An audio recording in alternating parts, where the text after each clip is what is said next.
드리겠습니다. 자, 이스라엘 민족들은 1년에 3차례 큰 절기를 지켰습니다. 오늘 또 성경에 보니까 너는 매번 3번 내게 절기를 지키라. 그래서 여러분에게 좀 이해를 쉽게 하기 위해서 제가 그림 하나 그려서 여러분에게 설명을 해드리겠습니다. 자, 이스라엘 민족들이 애굽에서 400년 동안을 종살이를 했습니다. 그리고 광야에서 40년을 있었습니다. 그리고 이 이스라엘 민족들이 나중에 결국 가나안에 들어왔습니다. 이걸 좀 상징적으로 이야기하면 애굽은 세상입니다. 그리고 광야는 교회입니다. 그리고 가나안은 천국으로 우리가 좀 비유할 수가 있습니다. 자, 애굽에서 이스라엘 민족들이 400년 동안에 종살이했고 광야에서 40년을 있었습니다. 그리고 가나안 땅에 들어와서 정착이 됐죠. 자, 그러면 이스라엘 민족들이 애굽에서 400년 동안 종살이하면서 어떻게 해서 왔는가? 홍해를 건넜습니다. 홍해. 이를 갖다가 세례라고 우리가 신학에서 표현합니다. 그리고 광야에서 이스라엘 민족들이 나중에 가나안 땅에 들어갔는데, 가나안 땅에 갈 때는 이 사람들이 어디를 건넜습니까? 요단강을 건넜습니다.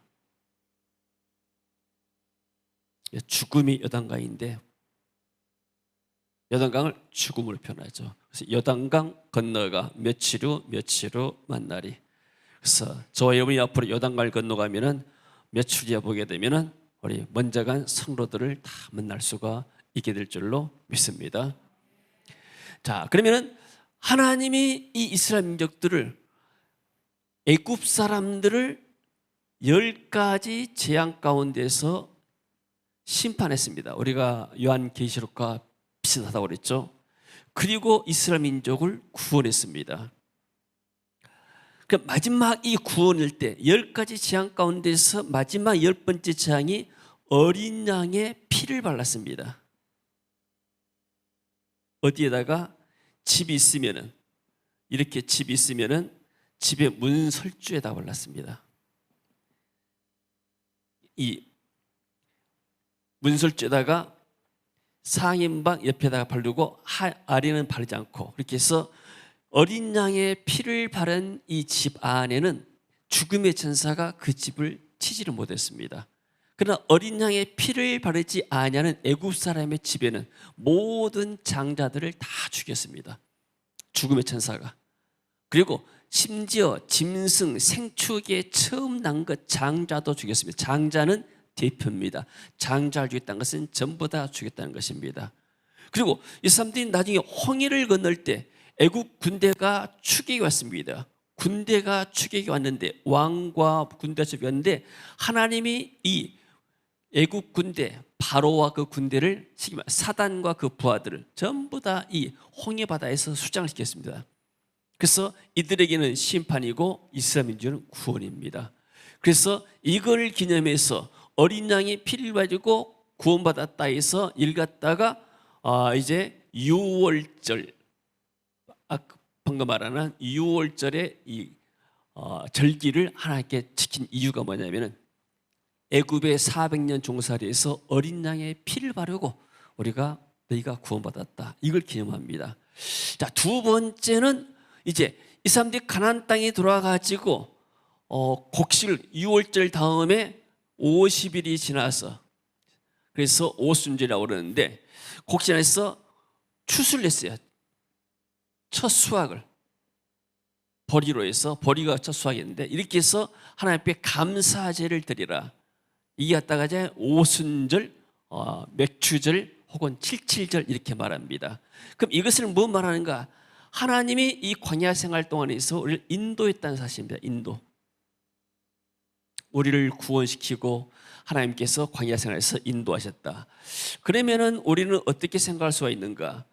지금 우리는 교회 생활입니다. 교회 생활 속에서 구원받은 사람들이 교회 생활 가운데서 하나님 우리를 인도했다.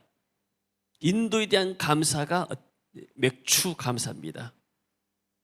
그리고 첫 수확이었기 때문에 앞으로도 추 때까지 하나님 우리를 인도해 주시고 추수하게 하실 것이다. 그래서 이것다가 맥주 감사, 오늘 드리는 맥주는 보리 맥자입니다. 그리고 나서 나중에 가나안 땅, 이것이 쉽게 말하면 결국에는 가나안 땅에 정착하는데, 가나안 땅은 뭐냐면 쉽게 안식의 땅입니다.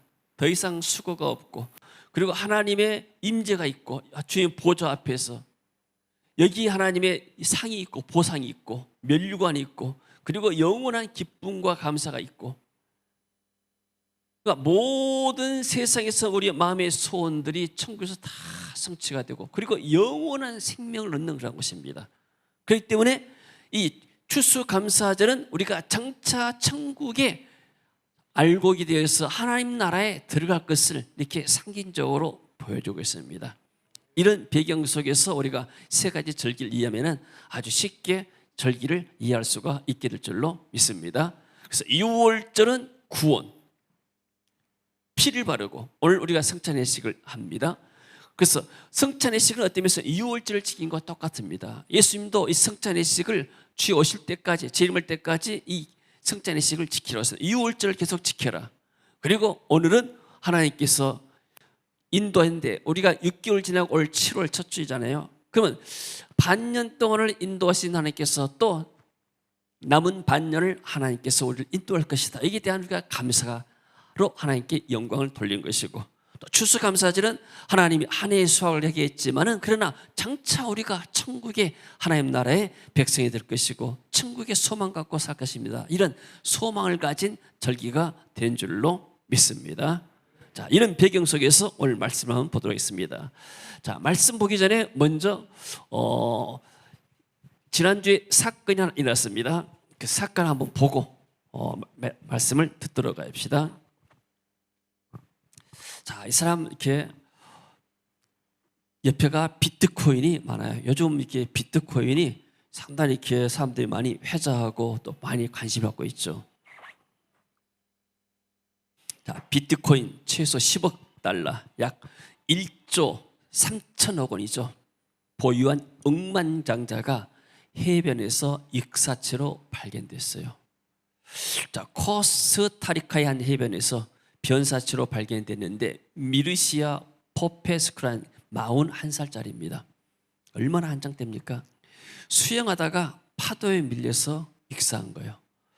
자, 11년 전에 2011년에 비트코인 투자를 시작했어. 12년에는 미국에서 MPX라는 암호화폐 거래소를 설립해가지고 그가 보유한 비트코인의 가치가 약 10억 달러 된다고 말했습니다. 근데 이 사람이 죽었습니다. 만약에 이 사람이 비트코인은 암호가 있어야 가져간다는데 비밀번호를 자기 가족이나 다른 사람이 안 줬다면 이 암호화폐는 풀 수가 없고 찰 수가 없는 거예요. 영원히 봉인되고 맙니다. 그래서 이걸 보면서 이 사람은 비트코인이 얼마나 많고 돈이 많은 사람인가. 근데 비트코인은 수억 개를 소유한다 할지라도 그의 생명은 하나밖에 없는 거예요. 비트코인이 중요한 것이 아니에요. 하나밖에 없는 생명. 이 사람이 하나님을 알지 못했다고 하면은, 믿는지 안 믿는지는 모르겠습니다. 신앙생활 했는지 안 했는지 모르겠지만, 하나님을 안 믿었다면 그 영혼이 지금 어디에 있겠는가. 세상에서 그 1조라면 우리가 상상이 안 되잖아요. 상상이 안 됩니다. 그 수많은 돈 가지고 뭘 못하겠습니까? 세상의 모든 왕들보다 더한 호사를 누릴 수 있고 살 수 있었겠지만, 그러나 그가 생명을 얻지 못하면 영원한 나라에서 영원한 고통을 받는 거예요. 부자가 세상에 수많은 재산을 쌓아 놓아도 그 돈은 누가 쓸지 모르는 거예요. 자기 가족이 쓸지 또 자기 후손들이 쓸지 알지도 모르잖아요. 이 사람이 어떻게 되는지. 내일 일은 아무도 모르는 겁니다. 그래서 이 사람이 하나님을 알았다면, 정말로 이렇게 하나님 나라에서 투자를 했다게 되면, 이 사람은 투자 아닙니까? 비트코인 투자인데, 투자해서 이익을 얻는 것인데, 하나님 나라에다가 영원한 것에 투자한 것이 여기는 리스크도 없고 위험 부담도 없고 하나님이 30배, 60배, 100배로 우리에게 되돌려준다고 약속했습니다. 할렐루야. 오늘 또 예배 가운데 우리가 참여했는데 하나님의 은혜가 우리의 10년 가운데 교육 가운데 있기를 원합니다. 자, 그래서 첫 번째 구원의 은혜에 대해서 감사합니다. 6월절 과거에 하나님께 나를 구원했다는 사실 같이 읽습니다. 모세가 백성에게 이르되 너희는 애굽 곧 종되었던 집에서 나온 그날을 기념하여 유교병을 먹지 말라. 여호와께서 그 손의 권능으로 너희를 그곳에서 인도해 내셨음이니라. 예.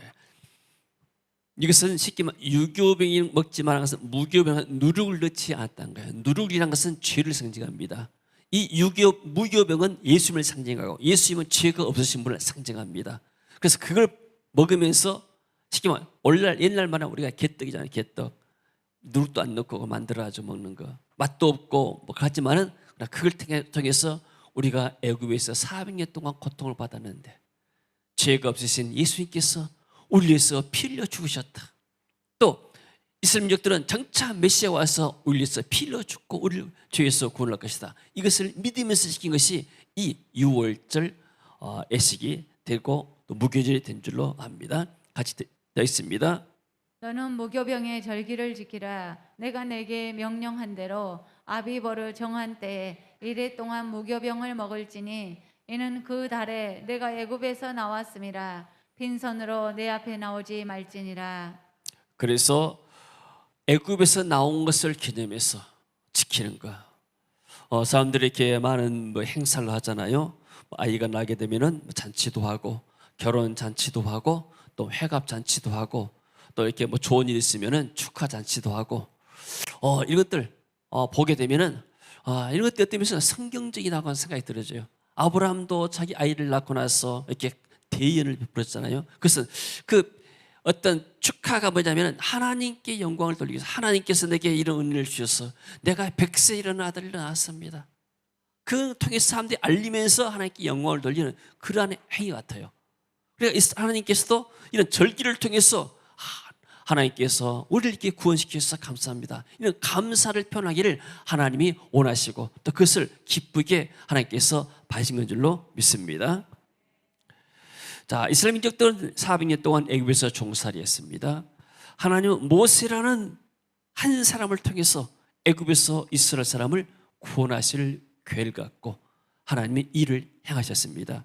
그런데 누가 반대했는가? 애굽 왕 바로가 그 쉽게 마술사들, 박수들, 무당들 이런 사람들, 우상 숭배자들 그런 사람들 박수와 더불어서 하나님과 모세를 대적했습니다. 모세가 어떤 이적을 베풀면은 바로도 자기 박수들을 어떤 거짓 선지자들 이런 사람 통해서 거짓 이적을 하게 만들게 되죠. 결국은 이 사람들이 재앙을 받게 되고 심판을 받게 되죠. 그래서 하나님은 애굽에서 10가지 재앙을 내림으로 이스라엘을 애굽에서 구원하셨습니다. 아멘. 자, 10번째 재앙이 뭔가? 애굽 사람의 집에 장자, 생축에 처음 난 것들 죽음의 심판을 받습니다. 어린 양의 피를 문설주에 바른 이스라엘 집은 죽음의 천사가 그 집을 넘어갔다 해서 너물류 너물로 6월자 재앙의 천사 죽음의 천사가 그 집을 넘어갔다. 패스 오버 이렇게 말하죠. 그래서 어린 양은 예수 그리스도를 상징하는데 요한복음 1장 29절을 봅니다. 이튿날 요한이 예수께서 자기에게 나아오심을 보고 이르되 보라 세상 죄를 지고 가는 하나님의 어린 양이로다. 자, 세상의 죄를 지고 가는 하나님의 어린 양. 그러니까 어린 양의 피는 뭐니까? 장차 그리스도께서 십자에서 흘리실 피를 상징하고 있죠. 자, 그리고 어린 양 대신 그리스도의 피로 말미암아 구원 우리가 받게 되는데 에베소 1장 7절의 말씀입니다. 우리는 그리스도 안에서 그의 은혜의 풍성함을 따라 그의 피로 말미암아 속량 곧 죄사함을 받았느니라. 자, 아멘. 우리가 죄사함을 받았습니다. 불신자들은 교회 생활을 할 수가 없고 불신자들은 홍해에서 다 죽고 시키면 요단강가까지 갈 수가 없습니다. 이미 불신자들은 홍해에서 다 심판받고 애굽에서 그대로 죽습니다. 이 사람들이 홍해를 건너서 나올 수가 없는 거예요. 그러니까 불신자들은 불신자 가운데 뭐 도덕적으로도 착하게 사는 사람도 있고 평생 거짓말 안고 사는 사람도 있을 것이에요. 그러나 그들의 언제와 자원죄를 속함받을 수가 없습니다. 피가 없기 때문에. 어떤 종교나 철학이나 어떤 선행 가지고도 구원은 있을 수가 없습니다. 그래서 우리는 예수님의 십자가의 피를 통해서 우리가 구원받고 성령받고 죄사함 받게 된 줄로 믿습니다. 자, 우리 죄를 위해서 희생하신 그리스도의 피와 살을 기념해서 우리가 성찬의 식을 참여한 것이 유월절을 지킨 것과 같습니다. 자, 같이 읽습니다. 내가 너희에게 전한 것은 주께 받은 것이니 곧 주 예수께서 잡히시던 밤에 떡을 가지사 축사하시고 떼어 이르시되 이것은 너희를 위하는 내 몸이니 이것을 행하여 나를 기념하라 하시고 식후에 또한 그와 같이 잔을 가지시고 이르시되 이 잔은 내 피로 세운 새 언약이니 이것을 행하여 마실 때마다 나를 기념하라 하셨으니 너희가 이 떡을 먹으며 이 잔을 마실 때마다 주의 죽으심을 그가 오실 때까지 전하는 것이니라. 아멘. 아멘. 자, 사도 바울이 말했죠. 내가 너에게 전한 것이 무엇이냐? 주님께 내가 받은 것이다. 예수님께서 잡히시던 밤에 떡을 가지고 축복하시고 감사하셨다. 그리고 떡을 떼면서 이것은 너희를 위하는 내 몸이다. 이것을 향하여 나를 기념하라. 천주교에서는 화채설을 주장합니다. 화채설이라는 것이 뭐냐면은 이 떡인데 떡을 먹는 순간에 예수님의 살로 변해된다. 이게 화채설이에요. 그러나 이것은 우리 기념설입니다. 예수님이 기념하라고 그랬죠. 그래서 식후에 또한 그와 같이 잔을 가지시고 이르시되 이 잔은 내 피로 세운 새 언약이다. 이것을 향하여 마실 때마다 나를 기념하라. 그러니까 성찬하면서 기념하기 때문에 이 성찬 가운데 성령의 임재가 있고 하나님의 은혜를 체험하게 되고 그리고 내가 그리스도 몸에 동참하는 영적인 신령한 은혜가 있습니다. 세계에 여러 나라의 많은 민족들이 있고 많은 사람도 있지만은 우리가 그리스도인데 어떻게 하나가 되는가? 성찬을 떼면서 이 전체 우주적인 교회 내가 한 일원이 되는 겁니다. 같이 한 솥에서 한 밥 먹는 것처럼 그리스도 안에서 우리가 먹고 마시고 또 우리가 그리스도 몸에 동참하게 되죠. 그래서 이 떡을 먹으며 이 잔을 마실 때마다 주의 죽으심을 그가 오실 때까지 전하는 것이니라.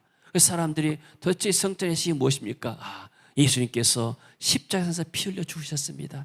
그 피가 우리를 죄에서 구원합니다. 예수님께서 그 십자가에서 못 박히시고 또 이렇게 고난을 받으셨습니다. 그 살을 먹으면서 우리가 예수님의 피에 또 예수님의 몸에 동참해야 되고 우리가 그리스도인입니다. 이것을 우리가 말하는 것이죠. 그래서 우리가 가장 감사한 것이 무엇인가? 이 세상에서 이러면서 살면서 어떤 선물이 가장 귀한 선물이었습니까? 세상에서 귀한 선물도 많이 있습니다. 좋은 선물도 많이 있고 그러나 가장 좋은 선물 그것은 바로 영혼 구원의 선물이요.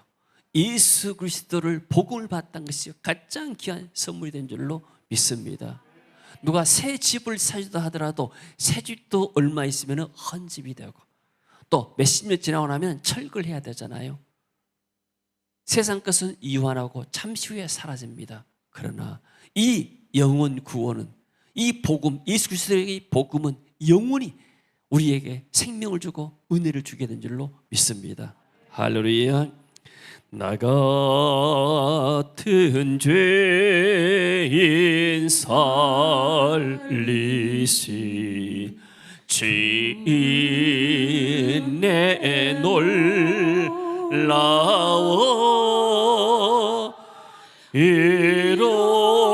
잃었던 생명 찾았고 광명으로 얻었네. 주님께서 우리를 구원했습니다. 자, 그래서 나 같은 죄인이 구원받았고 하나님께서 도저히 용서할 수 없는 우리를 죄에서 구원시키시고 하나님 나라의 백성 삼으신 것이 하나님의 은혜인 줄로 믿습니다. 자, 두 번째, 하나님 인도와 보호에 대한 감사입니다. 같이 읽습니다. 맥주절을 지키라. 이는 내가 수고하여 밭에 뿌린 것의 첫 열매를 거둠이니라. 자, 지금 한국도 이렇게 벌이 추수가 거의 끝났죠. 맥추절. 자, 애굽에서 가나안에 정착한 이스라엘 민족은 농사에서 첫 수확을, 그러니까 그의 첫 번째 수확을 하나님께 올려드렸습니다.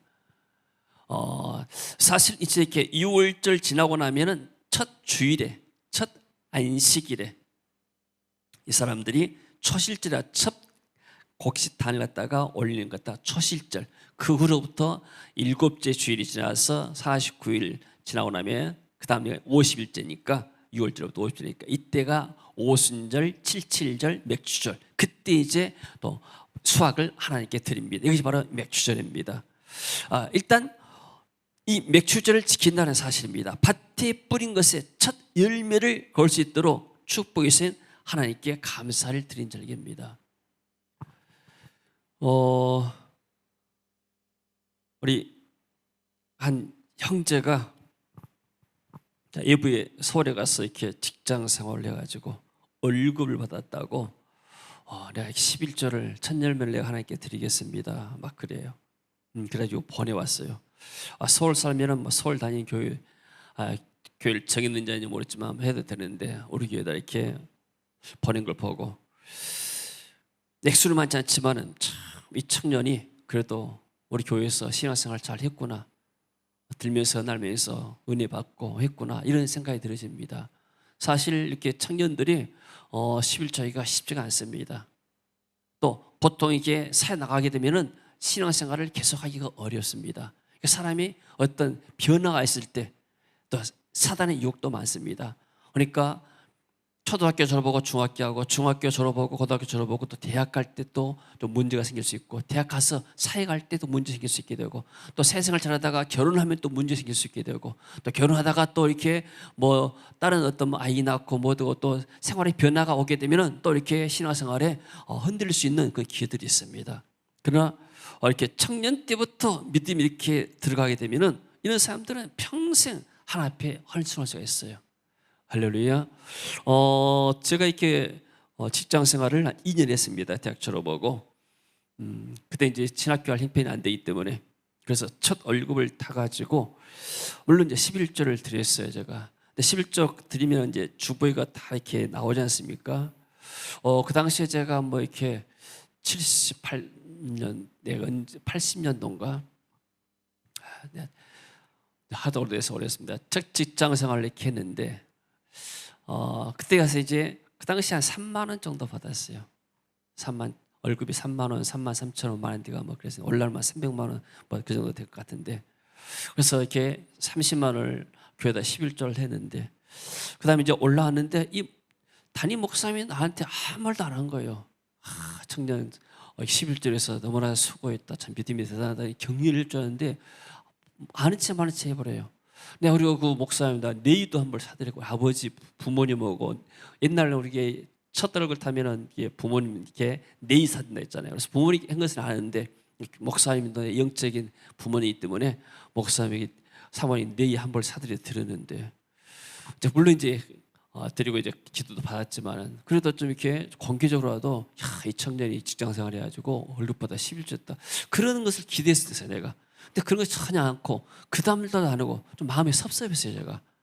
근데 나중에 내가 생각해 보니까 내가 하나님의 것을 당연하게 하나님께 드리고 뭐 내가 생생내냐, 그런 생각이 들더라고요. 내가 마음 자체가 잘못됐구나. 만약에 내가 그때 그 목사님한테 칭찬받고 그랬으면 더 마음이 우쭐해져 가지고 뭐 그러지 않았을까, 내 것을 뭐 하나님께 드린 건다 식으로 생생되지 않았을까, 이런 마음이 들었습니다. 여러분, 생명도 하나님 우리에게 주셨습니다. 일할 수 있는 일터도 하나님 우리에게 주셨습니다. 일할 수 있도록 건강도 우리에게 주셨습니다. 또 일할 수 있는 좋은 여건과 나라 환경도 하나님이 주셨습니다. 이 좋은 대한민국에 태어나게 하신 것, 하나님께 얼마나 감사합니까? 그것을 너무나 우리가 당연하게 여기고 하나님께 감사 모른다면 정말 하나님이 어떤 면에서는 섭섭하시죠. 그래서 우리는 늘 하나님의 은혜 감사해야 할 줄로 믿습니다. 그래서 애굽에 정착한 애굽에서 나와서 가나안 땅에 들어가서 농사에서 지니까 얼마나 마음이 기쁘겠습니까? 옛날에는 농사를 지어도 전부 다 애굽 사람들 것이요. 광야 40년 동안은 씨를 뿌릴 땅이 없습니다. 모래 땅에다 씨를 뿌릴 수가 없고 거둘 수가 없는 거예요. 날마다 먹는 것이 맨날 똑같은 만나, 하늘에서 내린 만나만 먹었습니다. 만나와 물만 먹었습니다. 좋은 맛있는 반찬도 없어요. 옷도 365일 똑같은 거 40년 동안 입었습니다. 옷이 헤어지지가 않았어요. 신발도 자꾸 갈아 신어야 되는데 신발도 헤어지지 않았습니다. 하나님이 그토록 광야 생활을 완전히 지켜주셨습니다. 광야 생활은 교회 생활입니다. 우리가 가진 것이 없다 할지라도 하나님 우리가 교회 생활, 믿음 생활 잘하고 나면 우리의 모든 것을 채우시고 인도해 줄 줄로 믿습니다. 할렐루야. 밭에 뿌린 것에 첫 열매를 거둬서 이 축복이 주신 하나님께 감사드린 것 하나님이 기뻐 받으신 줄로 믿습니다. 자, 시편 127편 1절을 봅니다. 여호와께서 집을 세우지 아니하시면 세우는 자의 수고가 헛되며 여호와께서 성을 지키지 아니하시면 파수꾼의 깨어 있음이 헛되도다. 하나님께서 집을 세우지 않으면 세우는 자의 수고가 헛된다. 하나님이 축복해야 집도 서게 되고 일터도 서게 되고, 하나님께서 성을, 하나님의 나라를 지키지 않게 되면 아무리 파수꾼들 보초병이 찾아진다 하더라도 허사다. 하나님께서 함께 하실 때만이 우리의 수고가 헛되지 않는다. 아멘. 하나님 우리를 함께 하시고 축복하셔야만이 우리가 이 땅에서 복된 은혜를 누리게 될 줄로 믿습니다. 여호와를 경외하며 그의 길을 걷는 자마다 복이 있도다. 내가 내 손이 수고한 대로 먹을 것이라. 내가 복되고 형통하리로다. 여러분, 우리나라 지금 최저임금이 뭐 1시간에 뭐 8,000원입니까? 걱정되죠. 필리핀, 인도네시아는 하루 8시간 일해야 최저임금이 그 정도 받습니다. 8,000원, 10,000원, 도시는 12,000원 정도. 한 달 일해봐야 쉬는 날이 있기 때문에 30만 원. 많이 받아야 30만 원이에요. 우리나라는 이렇게 그래도 최저임금 한다 하더라도 한 200만 원 가까이 되지 않습니까? 일하게 되면은. 그러면 이런 사람들은 쉽게 말하면 한 달에 30만 원 받아가지고 객지 나와서 방 얻어가지고 밥 먹고 차 비우고 살아 남는 게 하나도 없는 거예요. 이런 사람들은 그야말로 쉽게 말해서 노예생활이에요. 노예생활. 월급 좀 주고 싼 일러 갖다 쓴 건데 물가는 뭐냐면 한국과 똑같아요. 물가는. 그래서 이렇게 싼 임금을 받고 사는 것 자체가 내가 볼 때 기적이에요. 그러니까 이런 코로나 사태 때 굶어준 사람들이 굉장히 많습니다. 사원 사람들, 많은 사람들이 지금 철수하고 망했습니다. 지금 하나님이 축복하지 않게 되면 우리가 살 수가 없습니다. 그 대한민국은 하나님이 그래도 축복하셔가지고 이런 코로나 가운데도 우리가 하나님께 예배할 수 있게 되고 또 어느 정도 이렇게 경제가 돌아가고 또 이렇게 성도들 또 일반 국민들도 어느 정도 안전하게 살게 된 줄로 믿습니다. 내가 내 손이 수고한 대로 먹을 것이야. 내가 수고해도 그 모든 것들을 내가 누리지 못한 것이, 하나님 축복받지 못하면 된다고 그랬죠. 하나님의 도움이 없이는 사람이 아무리 수고하고 씨를 뿌리라도 헛수고일 뿐입니다. 그 부자가 1조나 되는 그런 돈을 갖고 있지만은 그렇게 노력해서 엄청난 그 부를 쌓았지만은 이 사람 죽고 나니까 그 부가 어디로 갑니까? 한 푼도 갖고 갈 수 없는 거예요. 하나님께서 우리에게 지난 6개월 동안에도 많은 은혜를 베풀어 주신 줄로 믿습니다. 그래서 하나님은 광야 같은 이 세상에서 성도들을 때를 따라 인도하십니다. 그래서 우리는 모든 것이 내 뜻대로 안 된다 해서 우리가 하나님의 역사에 대해서 우리가 이렇게 원망하고 불평하면 너무나 신앙이었던 것. 이스라엘 민족들이 광야에서 멸망하는 이유가 무엇인가? 조금만 어려워도 하나님 앞에 불평하고 원망했습니다. 지도자를 원망하고 모세를 원망하고 심지어 데모에서 돌로 쳐 죽이려까지 했습니다. 그래서 하나님이 너희들은 옛날 종교 습관대로 벗어나지 못했고 잘못된 사고방식에서 벗어나지 못했구나. 너희들은 광야에서 죽고 하고 나서 너희 후대를 통해서 내가 가나안 땅에 들여보내서 그들 통해서 하나님의 역사를 이루어가겠다. 하나님 이렇게 하시잖아요. 그래서 우리는 감사는 성령의 언어, 하나님의 언어고 불평만은 원망은 사단의 말입니다. 내가 불평한 순간에 사단이 내 마음속에 역사하고 상대방이 역사하고, 내가 감사가 나온 순간에 성령께서 내 마음에 역사하고 상대방의 은혜를 끼치게 될 줄로 믿습니다. 할렐루야. 바울이가 이렇게 훈련을 마치고 이제 부대 배치 받았다고 연락이 왔어요. 그래서 훈련 6주간 훈련인데 잘 받았냐니까 전화가 와가지고 훈련이 너무나 재밌었다고 그래요. 깜짝 놀랐어요. 처음에 갈 때는 2주 동안 코로나 때문에 격리하고 4주만 훈련만 내가 좋아했어요. 훈련을 좀 덜 받으니까 저도 그렇게 생각하고. 근데 뭐라 하냐면 격리할 때가 더 힘들었다는 거예요. 격리할 때는 어디가 모두가 가만히 있어서 안에서만 가다니까 움직임 못 하는데, 훈련받다 나가니까 뭐 각계정도 뭐 전투가 나가니까 한 번 나갔다 오면은 돌아오면은 하루가 지나니까 그게 재밌더라는 거예요. 이게 시간도 빨리 가고 또 동료들과 같이 하니까 이런 것들이 재밌을 거 아니에요. 그래서 내 생각할 때는 얘가 비전스킬을 많이 해가지고 합수훈련을 많이 해서 이게 좀 적응이 되는 모양이나 이런 생각 들어져요. 진우도 훈련 받고 자대 배치 잘 받았다고 그러죠. 예. 저는 군대 갔다 온 지가 한 40년이 된 것 같아요. 40년 전에는 군대 생활이 굉장히 힘들었어요. 저는 훈련소에서 10주 훈련 받았어요. 논사훈련에서 전반기 후반기. 전투경찰로 3년 갔다 왔는데, 저는 훈련소에서 한 대도 구타하지 않고 애우란 거 다 애우고 하란 거 다 하고 뭐 하나도 내가 이렇게 어려움 없이 그냥 다 했거든요. 어떤 사람들은 막 구타당하고 인격 모멸당하고 그런 것이 힘든 거예요. 모두도 좀 격려하고 같이 가야 되는데 모든 사람들 고문관 만들고 바보 만들어버리고 그냥, 그리고 인격 무시하고 막 이렇게 구타하고 이런 것들이 힘들었는데 지금은 인격적으로 많이 좋아진 것 같아요. 그래서 사실 얘가 이제 학교를 마쳐야 되는데 학교를 기다려서 못 마치고 돌아와서 저도 좀 당황하고, 우리도 얘를 군대 보내기 위해서 많이 기도했어요. 9개월 동안 있으면서 많이 했는데 하나님이 또 이렇게 군대 생활 잘 적응해서 지 말이 군대가 체질 같아요 그래요. 그래서 얼마나 감사한 말이에요. 군대에서 힘들어서 못 했다면 부모가 얼마나 걱정이 되겠습니까? 하나님이 은혜를 준 줄로 믿습니다. 자, 이것이 우리 뜻은 안 된다 하더라도 하나님이 최선의 길로 우리 아이들도 인도될 줄로 믿습니다. 여호와는 나의 목자시니 내가 부족함이 없으려다. 그가 나를 푸른 풀밭에 놓이시고 쉴 만한 물가로 인도하시는도다. 내 영혼을 소생시키시고 그가 자기 이름을 위하여 나를 의의 길로 인도하시는도다. 하나님이 우리 영혼을 구원시키고 날마다 생명을 주시고 그리고 하나님의 나라와 이름을 위해서 우리를 의의 길로 인도하실 줄로 믿습니다. 아무것도 염려하지 말고 오직 기도와 간구로 너희 구할 것을 하나님께 아뢰도록 하겠습니다. 할렐루야. 여러분들 어떤 염려거리가 있습니까? 여러분들 염려하지 마시고, 염려는 세상 사람들이 하는 것이고 우리는 하나님의 자녀입니다.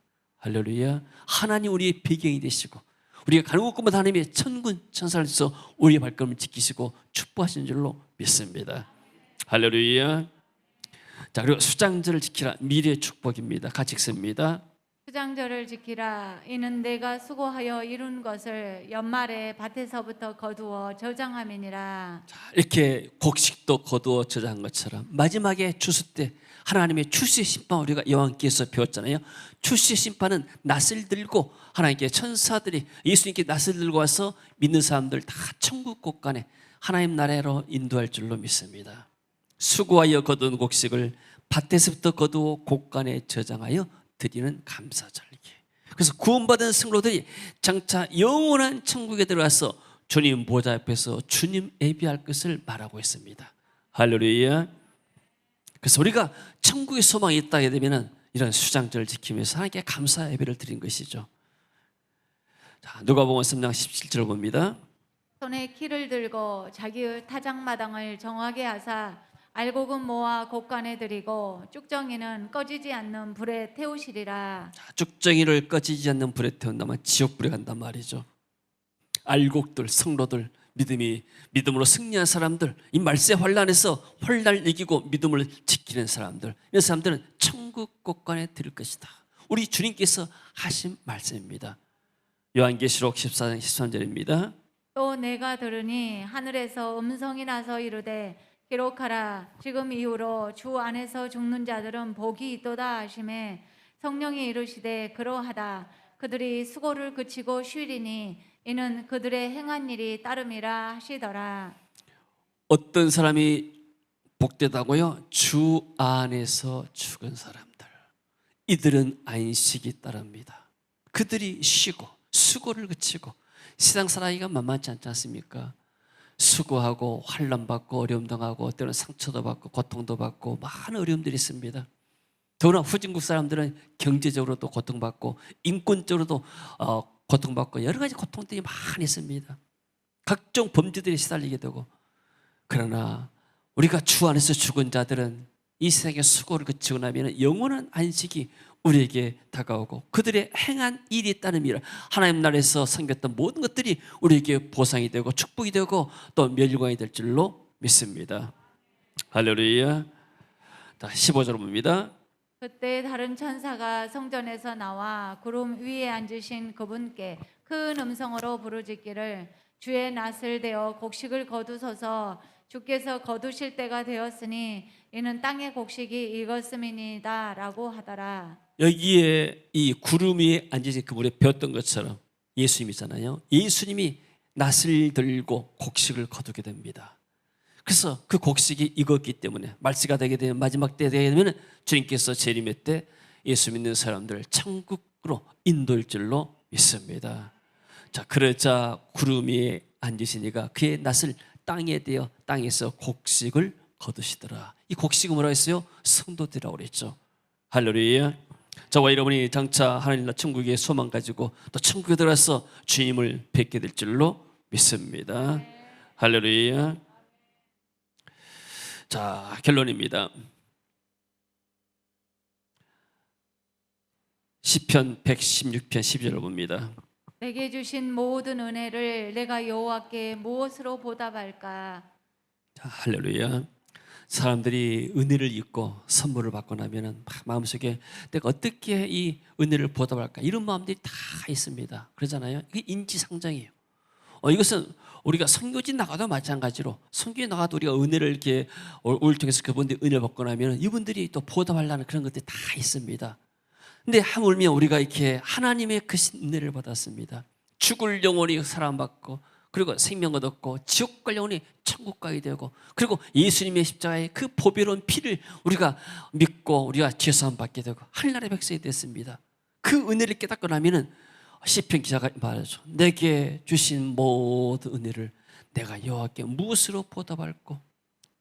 내가 구원의 잔을 들고 여호와 이름을 부르며 내가 내 평생 남은 생은 하나님의 은혜를 찬송하고, 그리고 하나님께 예배로 내가 하나님의 은혜에 보답해야 되겠다.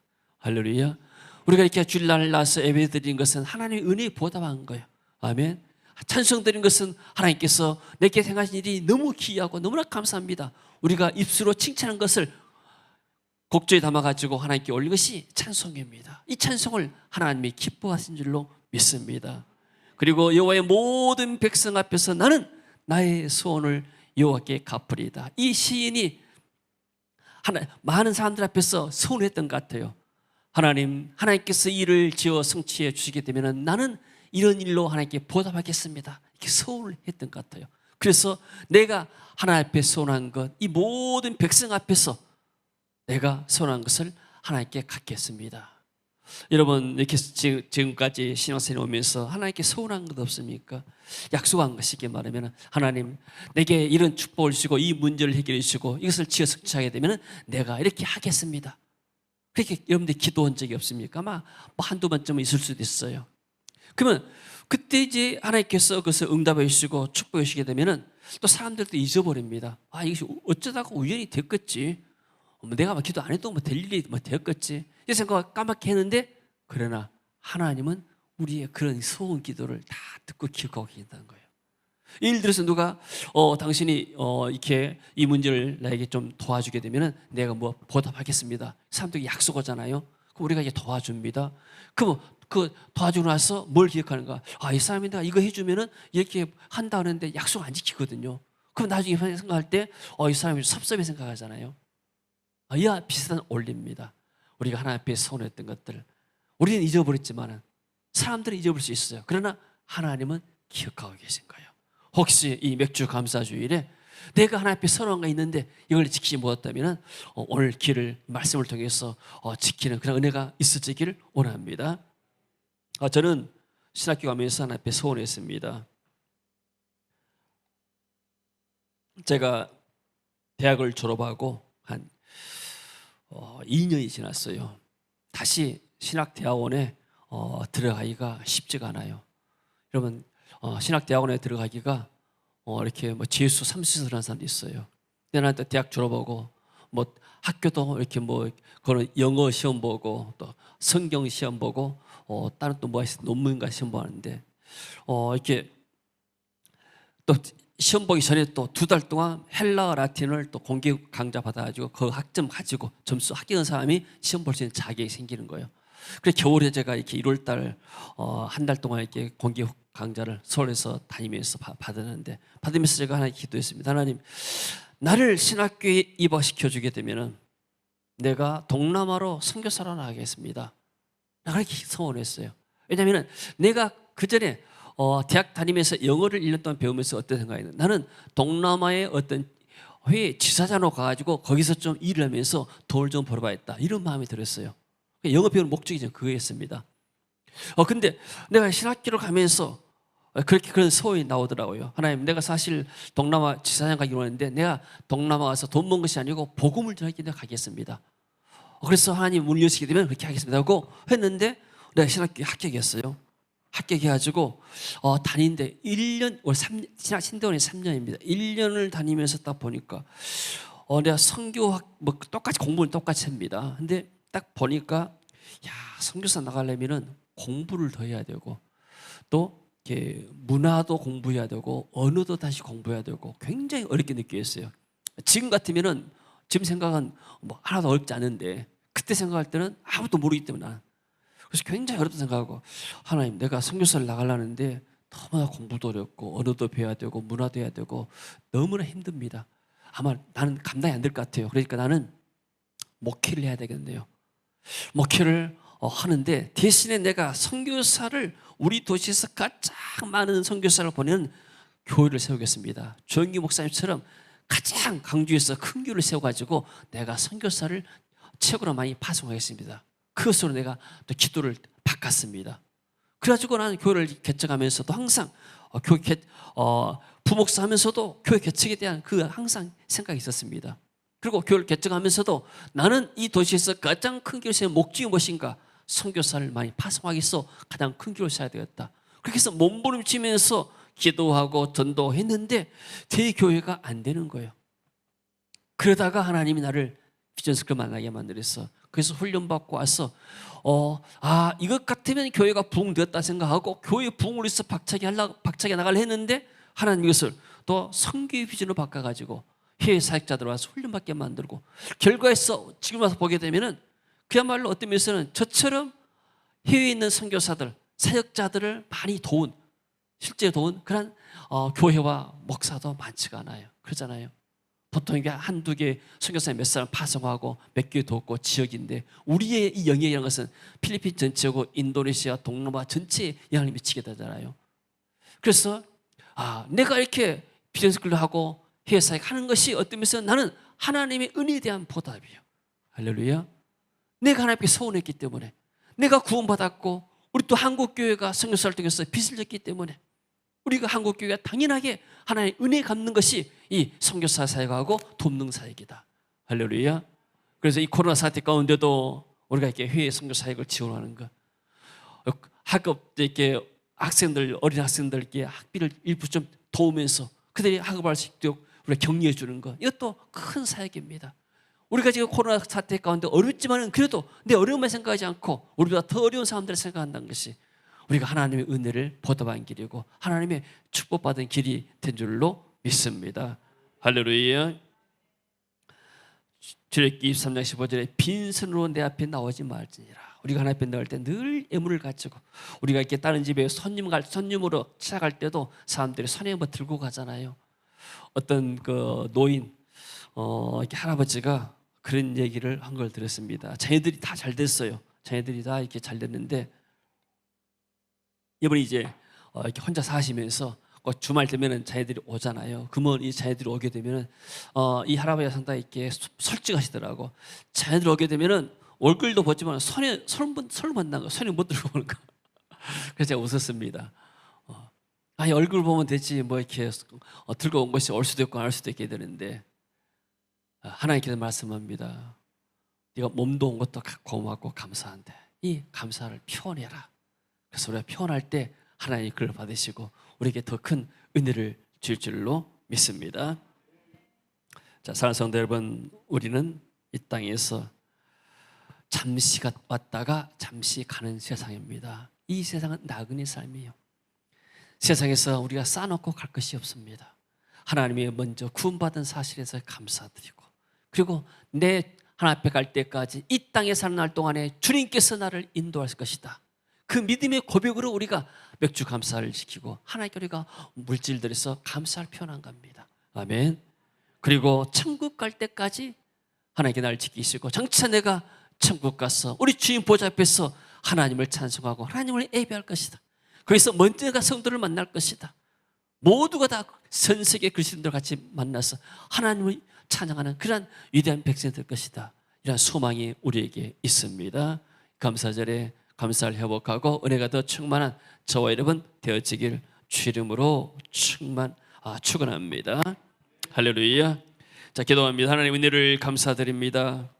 또 감사주의를 당하여서 우리가 하나님의 우리의 영혼을 구원시킨 것에 감사드리고 지금까지 인도하신 것에 감사드리고 장차 우리가 천국에까지 인도할 것을 믿고 감사드립니다.